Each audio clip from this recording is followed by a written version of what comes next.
ากเรียนรู้เทคนิคการทำธุรกิจออนไลน์การสร้างรายได้จากมือถือเพียงเครื่องเดียวเนี่ยคุณต้องมางานนี้เท่านั้นค่ะ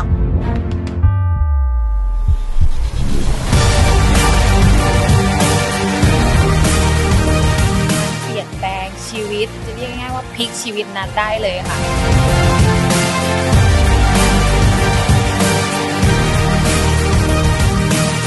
อยากรู้ว่ามันมีอะไรแล้วสิ่งที่เราได้มันคืออะไร